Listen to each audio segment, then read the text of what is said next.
सभी को नमस्कार। आपके अपने YouTube चैनल आर्य संस्कृत एकेडमी में आप सभी का हार्दिक स्वागत है। तो बच्चों, आज हम लोग सी टेट के पेपर में संस्कृत भाषा के अंतर्गत जो पैसेज आते हैं उसको पढ़ेंगे। तो आज की वीडियो में हम आपको कुछ ऐसे ट्रिक और टिप्स बताएंगे कि आप बिना एक भी प्रश्न गलत किए सभी प्रश्न को कैसे शीघ्रता से हल कर सकते हैं। तो आइए वीडियो को प्रारंभ करते हैं। तो ये देखिए पैसेज है। ये पिछले पेपर में जो ऑनलाइन का पेपर हुआ था उसमें 2-3 पेपर में ये पैसेज आया हुआ था। तो सर्वप्रथम हम लोग पैसेज को पढ़ेंगे। यद्यपि आप पेपर में पैसेज में केवल 2 मिनट का समय दें, 2 मिनट में आप सरसरी निगाह से फटाफट पैसेज पढ़ें और सीधा प्रश्न पे पहुंच जाएं, लेकिन यहाँ पर हम आपको पैसेज पढ़ेंगे, उसका भावार्थ बताएंगे, फिर प्रश्न देखेंगे। गंगा नदी तटे एकः जम्बू वृक्षः आसीत्। गंगा नदी के तट पर एक जामुन का पेड़ था। तस्मिन् वृक्षे एकः वानरः अवसत। उस पेड़ पर एक वानर रहता था। सा सदा पक्वान जम्बू फलानि भर्षयत स्म। वह हमेशा पके हुए जामुन के फल खाता था। बच्चों यहाँ पे ध्यान दो, भर्षयत अस्म इसका अर्थ होता है खाता था। भर्षयत यह लट लकार वर्तमान काल की क्रिया है, किंतु इसके साथ अस्म लगा देने से यह भूतकाल की क्रिया बन जाती है। तो भर्षयत अस्म का अर्थ होगा अभर्षयत। जैसे पठति अस्म पढ़ता था, उसी तरह से अपठत। तस्याम नद्याम उस नदी में एकः मकरो अपि एक मगरमच्छ भी वसति अस्म रहता था। एकदा वानरः एक बार वानर तस्मय मकराय उस मगरमच्छ के लिए जम्बू फलान अयच्छत जामुन के फल दिए। एवं इस प्रकार तयो मध्य मित्रता अभवत उन दोनों के बीच में मित्रता हो गई। एकदा मकरः एक बार मगरमच्छ पत्न्यैः अप पत्नी के लिए भी प्रदातुम देने के लिए नदी मध्य स्थितम स्वगृहं प्रति जम्बू फलान अनयत। नदी के मध्य में स्थित अपने घर के लिए जामुन के फल ले गया। स्वादून फलानि स्वादिष्ट फलों को स्वपत्न्यैः अयच्छत अपनी पत्नी को दिया। सह तानि अभक्षयत उसने अर्थात उस मगरमच्छ की पत्नी ने तानि अभर्षयत उन फलों को खाया। अचिंतयत चा और सोचा, या प्रतिदिनम ईदृशानि स्वादून फलानि खादति या माने जो जो प्रतिदिन ऐसे स्वादिष्ट फलों को खाता है। नूनम निश्चय ही तस्य हृदयम तादृक एव उसका हृदय भी इसके जैसा होगा, अर्थात इतना ही मीठा होगा।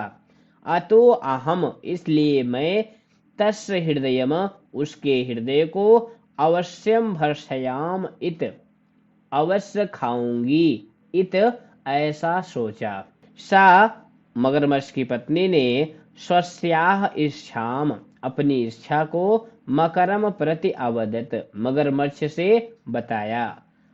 तम वानरम उस वानर को केनापि प्रकारेण किसी प्रकार से स्वगृहम प्रति आने तुम अपने घर आने के लिए निर्बंधम अकरोत मना ले, अपने अधीन कर ले या उसको यहाँ पर आने के लिए मना ले। आगे देखिए, मकरः नदी तटम आगच्छत मगर नदी के तट पर आया। वानरम प्रति अवदत और वानर के प्रति बोला, मित्र हे मित्र, तो भ्रातृ जाया। भ्रातृ जाया का क्या अर्थ होता है बच्चों? भाभी, तुम्हारी भाभी ने तव दर्शनाय उत्सुका अस्ति तुम्हारे दर्शन की उत्सुक हैं, अर्थात तुम्हारा दर्शन चाहती हैं। कृपया मम गृहम आगच्छ इत कृपया मेरे घर आओ इत इस प्रकार से कहा।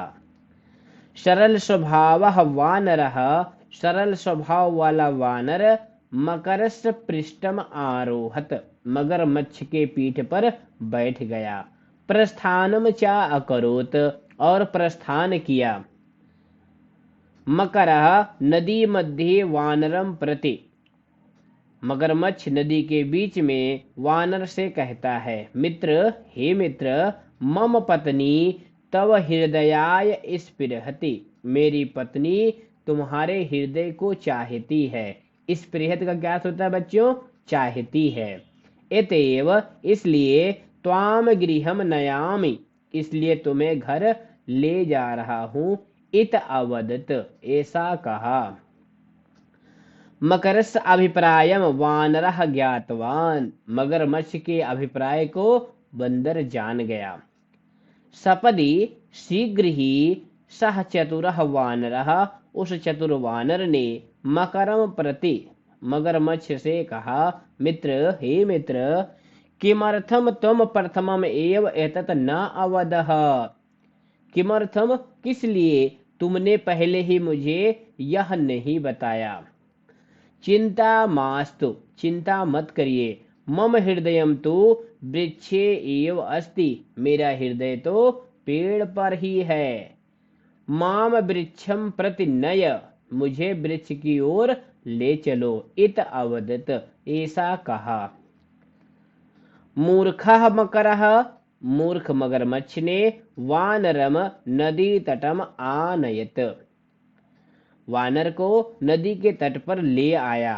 वानरः वृक्षम आरोहत अवदत चा, वानर पेड़ पर चढ़ गया और बोला, मूर्ख, हे मूर्ख, किम हृदयम शरीरात पृथक भवति, क्या हृदय शरीर से बाहर होता है। धिक त्वाम, तुम्हें धिक्कार है। तुम कृतघ्नः, तुम न कृतघ्न हो। कृतघ्न किसे कहते हैं बच्चों? किए गए उपकार को न मानने वाले को कृतघ्न कहते हैं।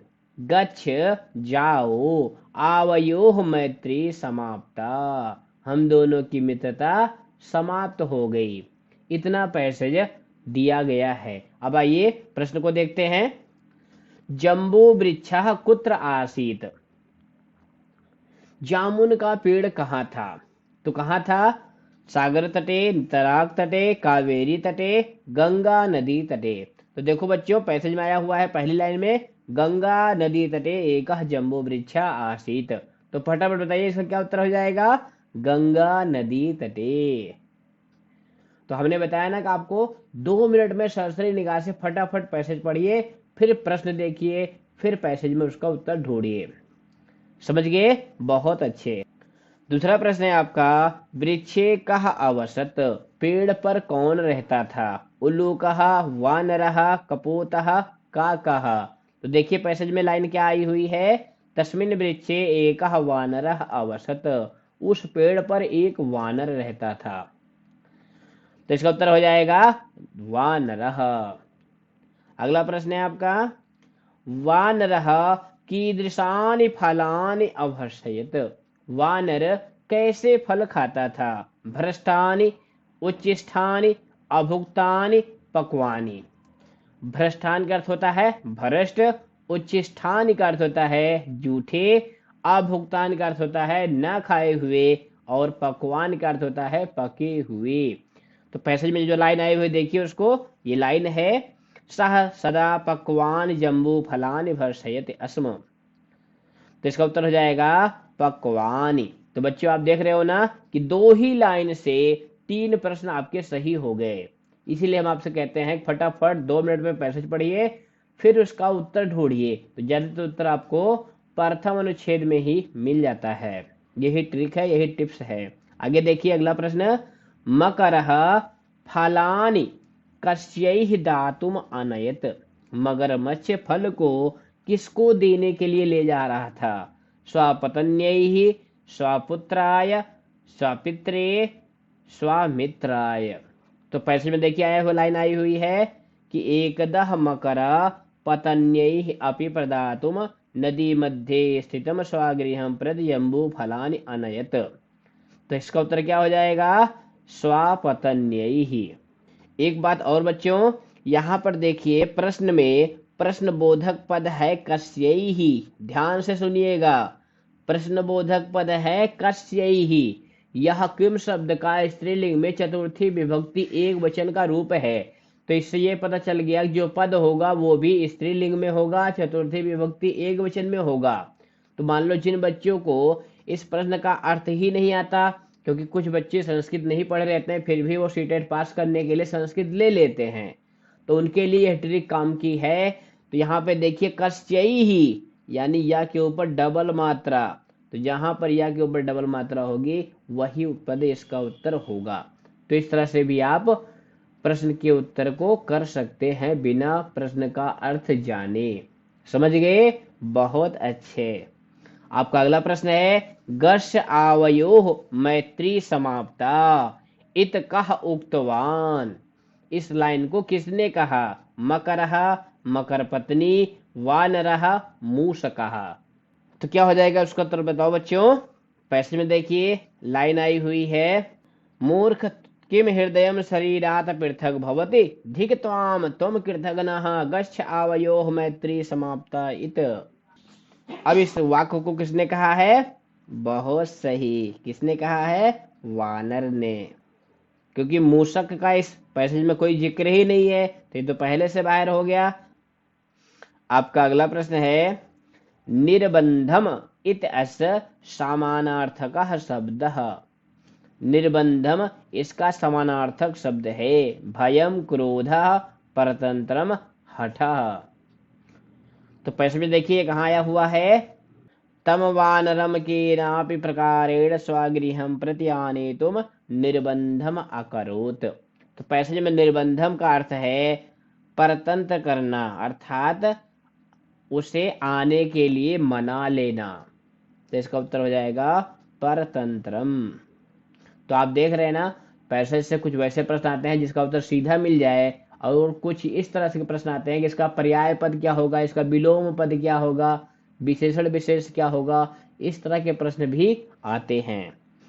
अगला प्रश्न है आपका पतन्यैः इत पदे का विभक्ति। पतन्यैः इस पद में कौन सी विभक्ति है? चतुर्थी, द्वितीया, सप्तमी, पंचमी। तो बच्चों इस तरह का प्रश्न हल करने के सबसे आसान ट्रिक यही है कि आप इसका मूल शब्द जानिए कि इसका मूल शब्द क्या है। इसका मूल शब्द है पत्नी। कैसा शब्द है? ईकारांत है, स्त्रीलिंग है, नदी की तरह। तो नदी का नद्यैः कहाँ बनता है? चतुर्थी एक वचन में। बिल्कुल भैया, इस मंत्र को गांठ बांध लो कि जो यही ही है वो स्त्रीलिंग के चतुर्थी एक वचन में बनता है, जैसे बालिका यही, नद्यैः, समझ गए ना, लता यही। तो यही बनता है चतुर्थी के एक वचन में, तो इसमें है चतुर्थी विभक्ति।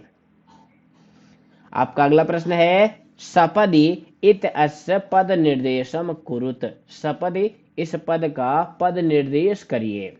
संज्ञा पदम, अव्यय पदम, क्रियापदम, सर्वनाम पदम।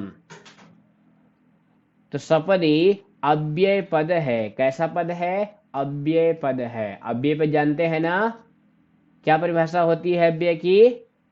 कि जो तीनों लिंगों में, सातों विभक्तियों में, तीनों वचनों में नहीं बदलते हैं वे अव्यय पद होते हैं। तो हमने अव्यय की एक नई वीडियो बनाई है, आप उसे देख सकते हैं। आपका अगला प्रश्न है आनेतुम इत पदे कः कृदंत प्रत्ययः प्रयुक्तः। आनेतुम इस पद में कौन सी कृदंत प्रत्यय है? सानच, क्यत, तुमुन, कत्वा। तो बहुत आसान है, फटाफट बताइए। अरे इतनी देर लगाएंगे तो कैसे 30 में 30 लाएंगे? इसका उत्तर होगा तुमुन। सानच से क्या जुड़ता है? आन और मान। क्या जुड़ता है? आन और मान। कैत का क्या जुड़ता है? ता। तुमुन का क्या जुड़ता है? तुम। और कत्वा का जुड़ता है त्वा। तो यहाँ पे देखिए आने तुम में तुम जुड़ा हुआ है, इसलिए इसमें तुमुन प्रत्यय है। समझ गए? बहुत अच्छे। तो बच्चों आज की वीडियो यहीं तक। अगर वीडियो पसंद आई है तो आप लाइक करें और चैनल को सब्सक्राइब कर लें। फिर मिलेंगे किसी और वीडियो में। सर्वेभ्यो नमो नमः, पुनर्मिलामः, धन्यवादः।